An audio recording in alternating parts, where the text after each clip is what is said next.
citizenship parents.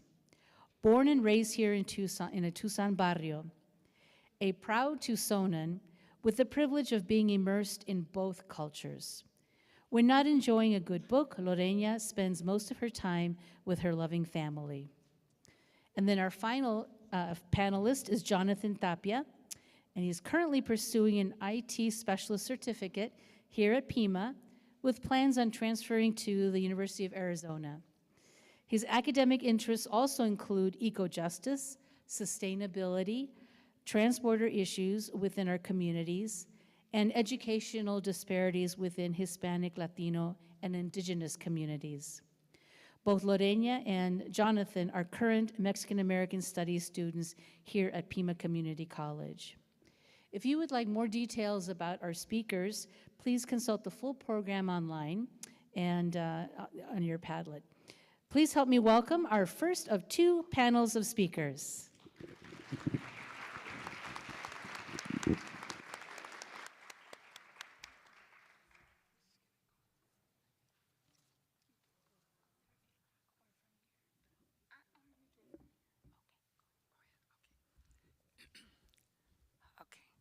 Yes, hi. I'm happy to be here today. I will really thank you guys for being here and giving me the opportunity to be part of this, especially Francisca and the panel. Sorry. Okay, great, thank you. Okay, hi. Working? Better? Okay. My name is Linda Robles. I am the owner and founder of the Environmental Justice Task Force. I first wanted to say thank you for Francisca for giving me the opportunity to be here today to speak. I have lived my entire life here in Tucson, Arizona, born and raised in the Tucson Southside community. I have 8 children, wonderful husband, and a very large family, many great-grandchildren as well. So I'm gonna have a little bit of trouble here trying to keep up with this, but okay. Sorry, you guys.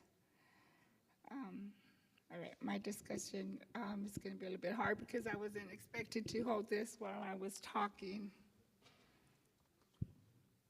Here we go. Is that better? There we go.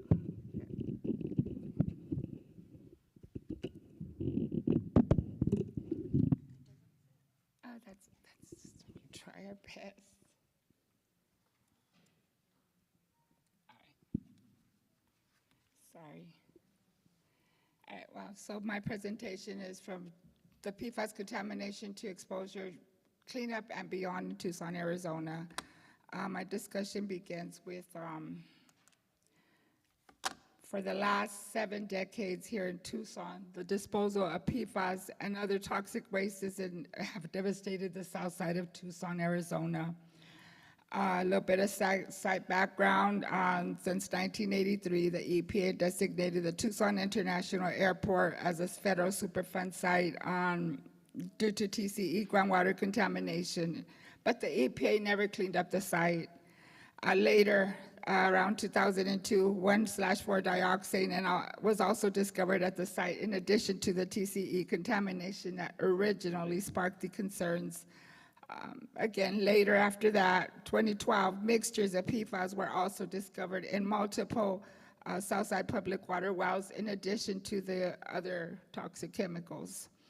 While the airport was designated a federal national priority listed Superfund site in 1981, the remediation of the site is long, slow, and disposal of PFAS containing waste is continually. I strongly believe that all people have a right to have access to clean water, clean, safe, affordable water. I don't believe that the people in Tucson deserve better than this. Since the 1970s, the Tucson International Airport, Arizona Air National Guard, Air Force Plant 44 in Tucson has historically used and discharged aqueous firefighting foams, also known as AFFF for short, on site in the event of the fire or to use for training. Year after year after year, the foam was dumped into the bare ground at these sites, where it later seeped and contaminated all of our underlying groundwater resources. Also migrated into other nearby waterways, eventually it created a toxic plume underneath countless Tucson Southside homes, where our children live, work, learn, they play in those neighborhoods, while those chemicals are in our water and seeping into our bodies day and night. As early as the 1970s, oops, I'm so sorry, here we go.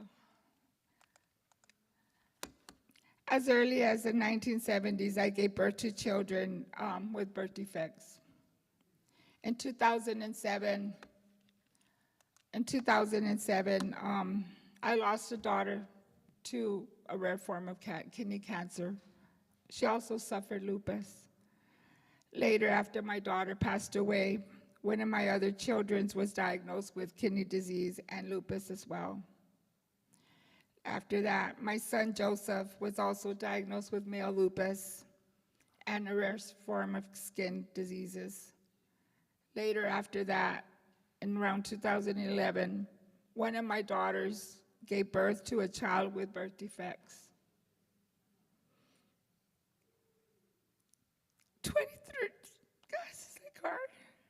2013, my grandbaby was also diagnosed with kidney disease. My 5-year-old niece later, in 2007, she died of a brain cancer, brain tumor. She was only 5 years old. You know what really hurts is when she asked her mommy while she was going through chemo. She asked her mommy, "Mommy, why am I not pretty anymore?" We named her Princess Mia. In 2019, my husband was also diagnosed with prostate cancer and had to undergo cancer treatment and continues to get medical monitoring.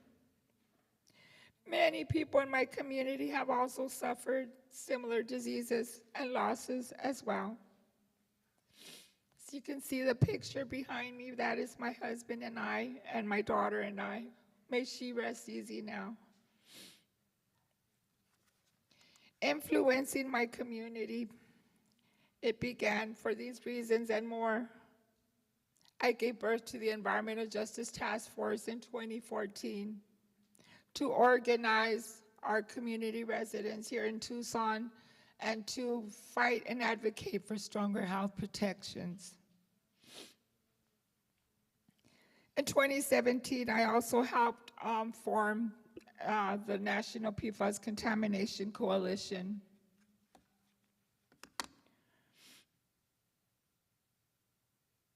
To push for PFAS drinking water regulations and to hold polluters accountable and to avert the repetition of harms that was being caused on the people to prevent other people from getting sick, like my family. From 2021, as they mentioned, I served as the President Biden's White House CEQ and EPA's PFAS Council.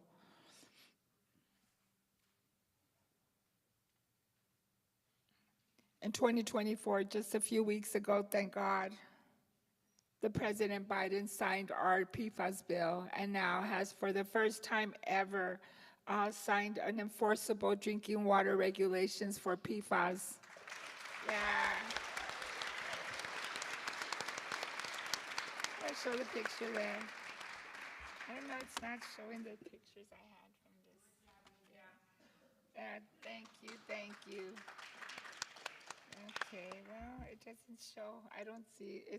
This is a different presentation, so it's hard keeping up with it here from here. So, there we go. Try to keep up with it.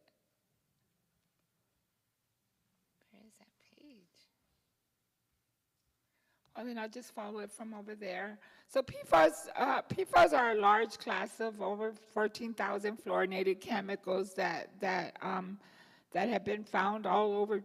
They're widespread. It's everywhere. They're everywhere. They're in every 50 states. Namely, they've been found within over 5,000 public water systems across the United States.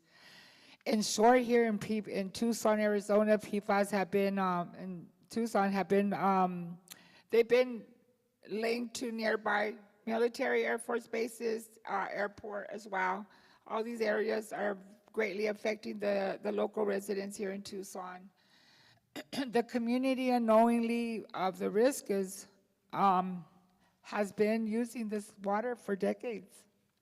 They've been drinking it, showering in it, bathing in it, cleaning with that water.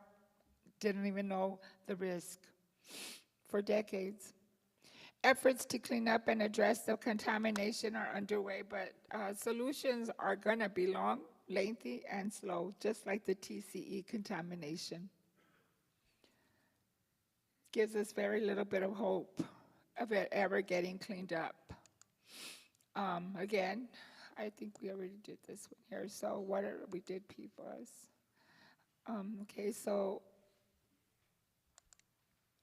health effects associated with PFAS include dangerous pregnant women, developmental effects into the unborn child, immunotoxicity, increased cholesterol, among many other diseases, cancers among cancers as well.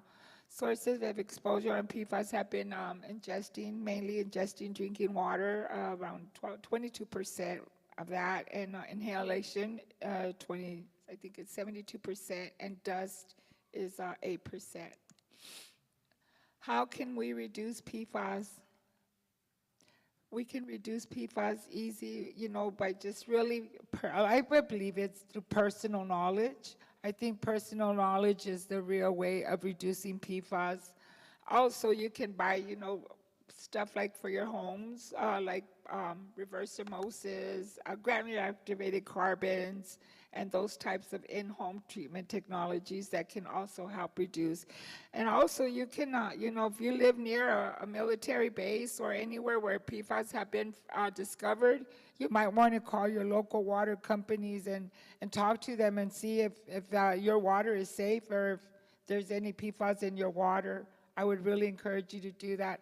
I don't even like to encourage people to drink or go buy bottled waters either, because they have done some studies on PFAS, and they have also found PFAS in plastics and bottled waters. 99% of the studies that they did found PFAS in water bottles. So it's really hard. I don't know how much more we can do to reduce PFAS, but also we should also focus on transitioning into, the climate crisis, climate justice, energy justice, and environmental justice. I think that's another great way of reducing PFAS. Thank you guys all for giving me this opportunity again, for sharing my presentation. We had a lot of technical issues, but we're okay. Thanks.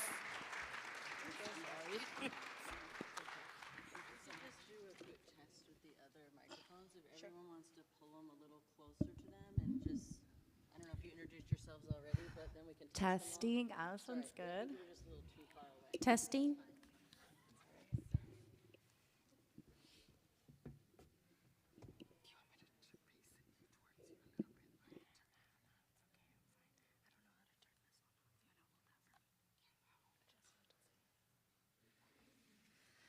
All right. Well, thank you so much, Linda, for sharing your personal stories with us. Right? We're honored to accept them. So while they're getting their presentation going, I'm going to go ahead and introduce myself to you. I am Tiffany Amorette Young. I am sociology faculty here at Pima Community College. I'm also certified in African American Studies and our new designated course of Climate Action and Sustainability. I'm really excited about those classes. We'll be having a class on food, people, and planet, as Crystal mentioned earlier, and I'm super excited about it. So today I'm going to be sharing with you a very short presentation about the research that my students are doing surrounding critical food studies. But first, I would like to express my deep gratitude to plants. I thank plants. Thank you. I thank plants for breath, for nourishment and energy, in the form of medicine and food, for shade and shelter, for my morning coffee, the clothes that I'm wearing now, and just so many more gifts. Plants enliven and they sustain our environment for all of us living beings on Earth, which is first and foremost our eternal home. I'm also sorry that plants do not have much to be thankful for when it concerns us humans. In the wake of modern industrialization, we have commodified the sacred.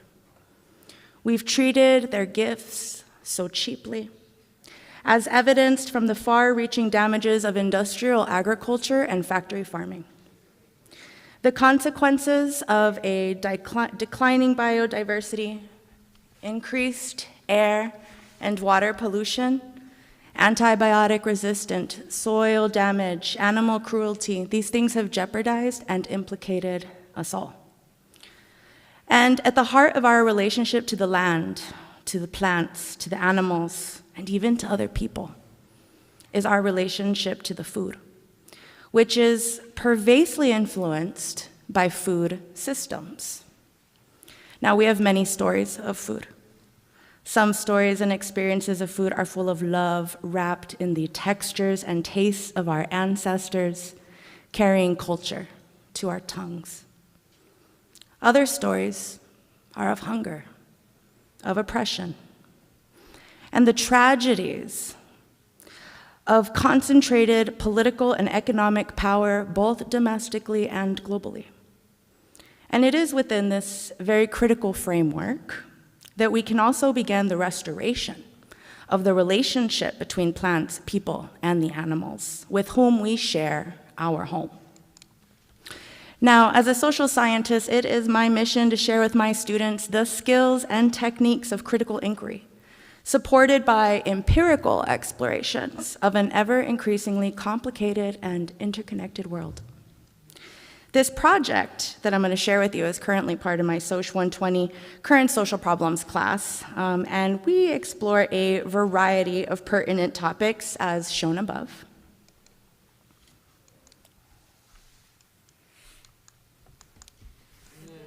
Does it work? It's not working. Oh, no?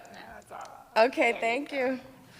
All right, so many of my major assignments actually involve the use of participant observation and field notes. Ethnographers engage in participant observation in order to gain insight into things like cultural practices and other social phenomena. To facilitate this process, ethnographers must learn how to take useful and reliable notes regarding the details of life within their research contexts.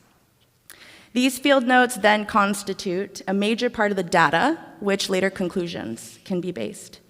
So for the project I'm sharing with you, we actually center qualitative research and inquiry, and we explore the lived experiences of students and their relationship to food production, food consumption, food waste, and then we connect these experiences with the major themes and topics introduced earlier in the course. So my students have three major options. They can focus their field notes on documenting their food and drink consumption for 3 days.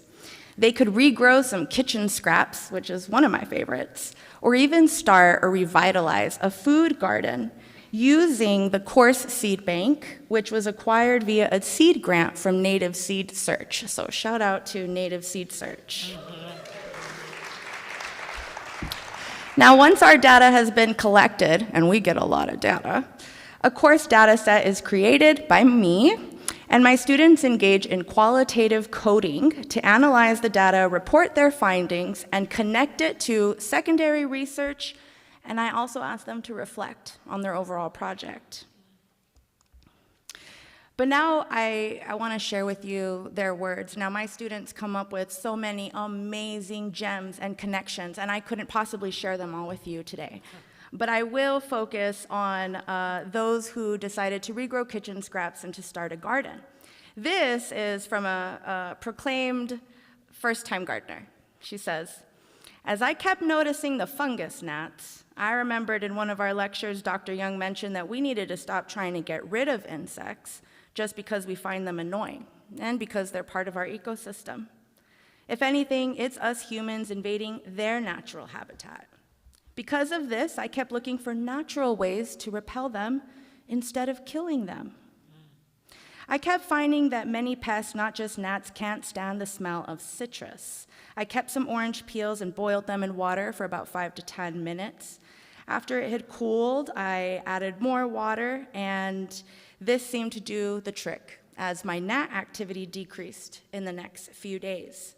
I also read that orange peels also make good fertilizer, so the mixture had multiple benefits for my plants. This next student regrew kitchen scraps and documented her experiences over a week. My son's friends asked if they could see my plants, so I allowed them. I took pictures of them, observing them. They seemed very fascinated, thought it was cool.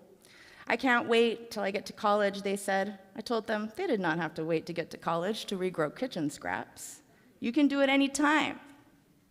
She also noted I was excited when I saw the sprout coming out the tip of the green onions. I started laughing. I planned to keep up with my green onions and celery. I really enjoyed this assignment. It put huge smiles on all my children's faces. Now, after coding and analyzing the data, I encourage my students to report on commonalities, patterns, themes. And they shared, after reviewing my peers' field notes and observations, I noticed a few commonalities in the notes taken and in some of the emotions that were experienced throughout the process. All of us shared the emotions of excitement at seeing our plants making progress in growth, and overall expressed being surprised at the rate in which our plants grew and developed, as well as an interest in continuing to grow more plants or vegetables after the end of the course. Another student said, gardening does not only nourish our physical well-being, but it nourishes our mind. When I started my garden, I never expected to have such a sense of pride in it. Over the past weeks, I have been growing lettuce. Although it's been a slow process, it's been very rewarding. My garden has been a project with trial, error, success, and this is something that I can be proud of. Furthermore, I know now that I do not need to completely rely on corporations to provide food to me. I found that many of my classmates feel the same way after reviewing our field notes. And finally, in reflecting, a student said, there's a lot going on in the world for people of different statuses. Before I took this class, I was very ignorant of many of the injustices that people face, including myself, for things like race or ethnicity, gender, socioeconomic status. I also made consumption choices without informing myself of where the products were coming from or where the money I paid for said product was going. This class has made me a more conscious consumer, and I believe being a mindful consumer is key to taking part in the changes that we want to see. I've also learned that it's important to stay hopeful and to be persistent with the messages that you find important to be addressed. Overall, I'm very happy with what I've learned with the new habits I've developed because of the class, and I can't wait to further my education to give back to my community. One of the final things that we do together is, and it's always during finals, right, is that we have a native wildflower seed bomb activity. And it's also the activity that has inspired the seed bomb workshop scheduled for later this afternoon. And in conclusion, it is my hope that innovative assignments such as these plant seeds of the ecological mind, one that is committed to restoration, to healing, and ultimately to empowerment of my students. Thank you.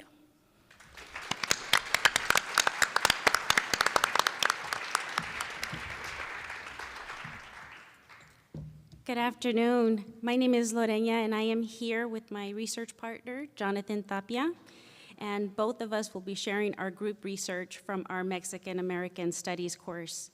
We will be sharing our peers' work today as they could not be here. They are Idelisa Rojas and Gabi Felix. Unfortunately, we are unable to present the format in which we gathered our research, but I hope and I highly encourage that you will link in from PCC's Padlet onto our Padlet. So what was the purpose of our research? Our aim was solely on Mexican American and Latino communities. Our focus was on climate action, sustainability, and eco-justice. Our goal was to find within these 3 topic areas of social injustice that is found in these communities. We utilized for the first time a multimodal platform called Padlet. All 4 of us had never used this platform, but with the help of our professor, Doctora Gaxiola, she guided us through it, and we became more comfortable with it. It is a great tool for presenting, and I highly encourage it. For those who don't know what Padlet is, it is a free multimodal virtual post board. It's almost like old school research meets Pinterest. And so what did I gain away from this project, from this research project? Well, the class inspired me to remember that the issues of concern that are still relevant in today's climate of social justices. It has ignited my interest in areas that I was not fully aware of its devastations in our local communities. Humanitarian aid, unaccompanied minors, equitable and healthy food options, recycling, and safe water supply. This class reminded me of this, and with that, I will share some of my research before I share Ideliza's. Do you have the Padlet up in the back?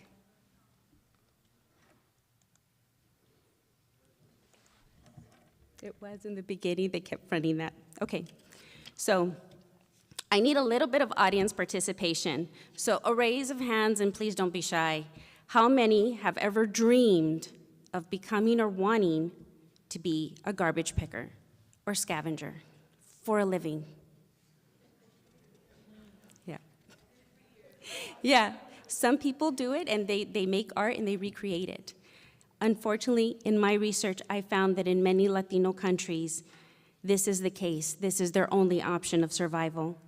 This is a population of hardworking people trying to support their families by wading through trash to only put food on their tables and have enough to survive. In the article that I have in my Padlet, which I'm not able to show you, it debunks a lot of the myths about scavengers. You know, not all scavengers are just homeless people, you know, wading through that. Some of them find it for a living and they create art. But for some people, when that is your only option and you can't pursue your dream, that can be very shameful, but almost a sense of pride at the same time. There was a quote within the article that said, in Brazil alone, scavenging has an annual economic impact of about $3 billion US. The World Bank estimates that about 15 million people worldwide work as scavengers. That's assuming a median income of $5 US a day. That is the equivalent of what they make scavenging just to survive. I discovered so many articles from news sources as well. But on a positive note, I also found that there is other ways that this type of activism under the 3 topics of climate action, sustainability, and eco-justice, there were so many people that were passionate, and they expressed themselves through TEDx youth videos, through dance, through poetry, through creating art of statistical graphs, and it was just an amazing way. So whether you agreed with their stance or not, you could appreciate the passion and the creativity that came with this type of artivism that we found covering all 3 topics. There is a favorite poem that I have in our Padlet by Anais Duplan, where he bridges the 2 cultures together, and he expresses that fighting isn't the solution, but rather sharing our abundance with one another, no matter how small. He speaks in both languages, to both sides of the community, to both sides of the border. And it was very beautiful, it was very captivating. So if you get a chance, I really encourage that. Now with that, I'd like to share some of Ideliza's words. And I will need my glasses for that one for sure. Okay.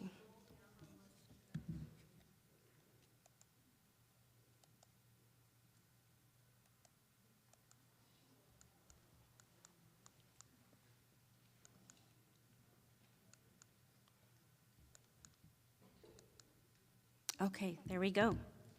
So this is Idelisa Rojas. She says, thank you all for coming, for allowing our group to share our project, which we will leave the audience asking questions and looking more into our resources. Along with Gabi and I, we were not able to make the presentation, but I want to share my thoughts on this important topic that I have learned while working with an amazing group. As a Mexican American, I learned so much about what is happening in their environment. This presentation is going to be eye-opening for everyone listening today. These resources are what needs to be heard: climate action, sustainability, and eco-justice. Now, I want to make sure that I leave time for Jonathan Tapia. So in her topic that she discussed had to do with, is it this one? Sustainability.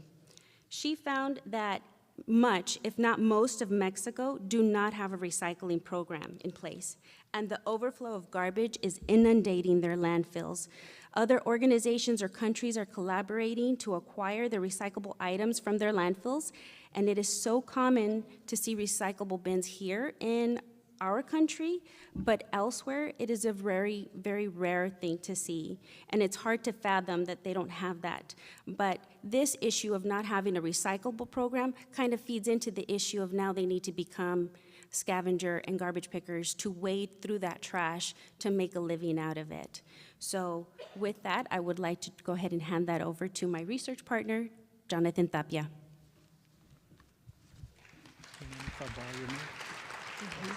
Yes, please. The tablet's not really working well. And then the clicker. Thank you. Hello, everyone. My name is Jonathan Tapia. First of all, I just want to give thanks to God for giving me this platform, Pima, the chancellor, the mayor for coming out tonight, my profile, Greg Sola in the crowd, my mother, as we're celebrating Mother's Day for Hispanics. Just to get into the topic and kind of be more lighthearted because it is very serious. We do not have the resources in place in America to basically sustain a better living for other countries, such as Mexico, which they are doing the greatest that they can do. Like Lorena can tell you here, it's a way of living for them, and a lot of them do not have the finances, just the proper living spaces to work well in those. It's barely coming into fruition. My idea today is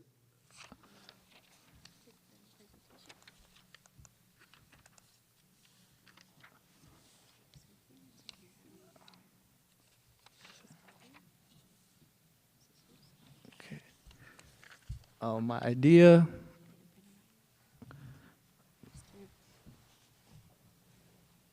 for, let me get up here.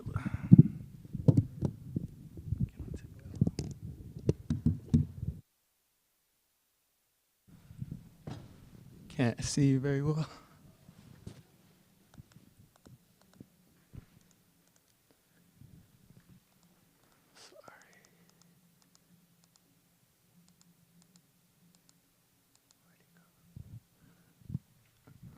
With my intent to make it as informative and consistent as possible with themes important to me, like the topic here today, act locally, think globally. Being at the forefront of the problem, solving that during this project, I'm grateful for having the time and opportunities embedded in this. Within my studies, it's important to present and be made known. Sharing some real sense from different professors through the semester. Further empowering the voices, since a lot of us were not heard. It's La Venta Tu Vas. It's an organization in California. They empower Hispanic communities with the intent to act locally in transitions to electric, because a lot of those communities are not recognized. They tell us to sustain electric, go green with your cars, but a lot of us, we cannot afford that in those communities. We can go into green colonialism and the red plus, which Lorena knows very well and researched very well. The environmental racism is persuasive throughout Tucson, as the topics here will be made known. Do Mexican Americans perceive environmental issues differently than Caucasians? A study of cross-ethnic variations in perceptions related to water in Tucson. So just as we spoke here on our panel with Rosie, it's persuasive. It's going on for years. We need the change, and it's great to have these platforms like this to come out and reach communities that really do not have ideas of it. And it's further, the research, it's government websites. You can go and do this research yourself. I would like to leave Gabby here. Aspire Change begins with you. Hello, my name is Gabby Felix. I unfortunately was not able to make it to the presentation, but would like to share a few important topics that I was able to research through our SCE group. I took away a lot from the project, especially better understanding of the importance of sustainability.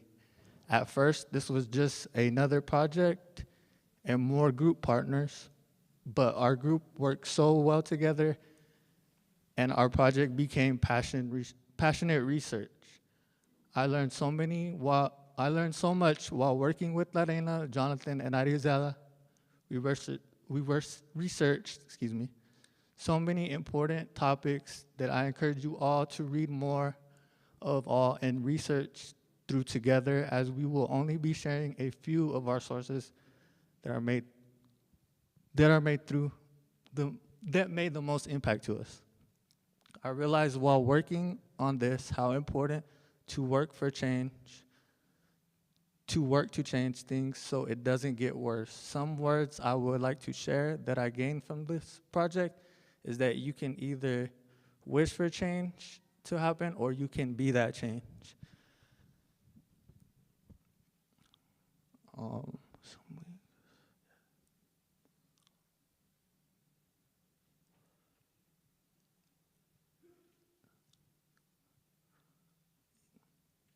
Mexican Americans and Latinos in general, climate action was the one topic that convinced me to share my work with others, as climate action doesn't just affect Mexican Americans and Latinos, but everyone. I hope you all take this to heart as we did as a passionate research project, and you continue to research these sources.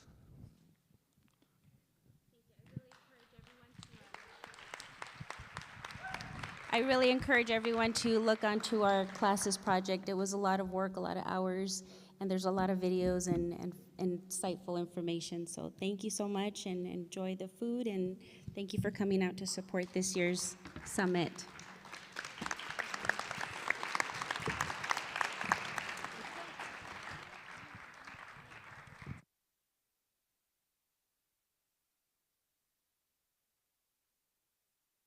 No Q&A. Let's give them a warm round of applause for these panelists. And as a gift, we're going to give each one this water bottle. It says Pima Community College, and on the other side, it has the EGTSS logo.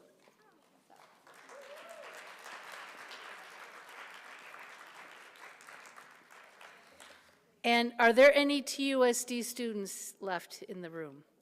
Okay, good, because I was going to say you need to go to have lunch because your bus is leaving at 12:30. Okay, so with that, I will pass it on to Francisca. Oh, yes, yes.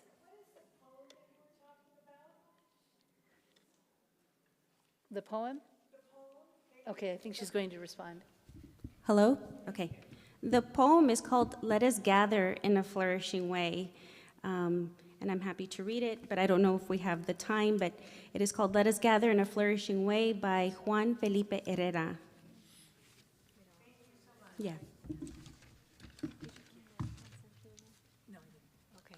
So I'm sorry No, that's okay. to say no. In fact, that's the only question for our Q&A because we are behind and we want to give you plenty of time for lunch to go out there and enjoy it. We will be back here at 1 and we will start promptly at 1:15, so you still have a good hour. We really appreciate your patience with the delays today, but we are back on time.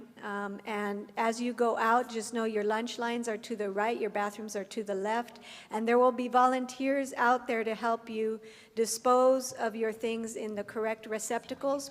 So just please be conscientious about that and where you're disposing things, because you all are part of the solution to being sustainable, eco-friendly, and addressing our climate crisis.